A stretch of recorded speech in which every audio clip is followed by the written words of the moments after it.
Skansen open air museum. It's like a folk museum, but it has buildings from different periods in Sweden's history. And this is a church, and it is one of the most popular places for Swedes to be married, even to this day. And it's beautiful inside, but it's asked that you not take pictures inside.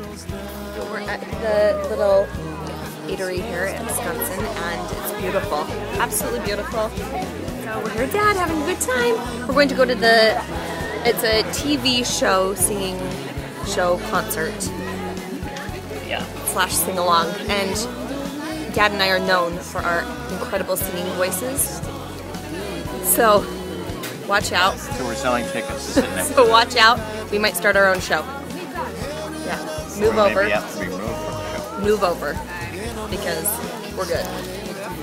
Dad and I picked up our dinner here at Skansen, and we went with the hot dog. You had your choice of bread or fries, and of course we went with fries, and no surprise to see popcorn on the table here too.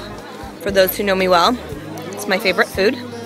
But this is what I thought was interesting. Wooden forks and knives.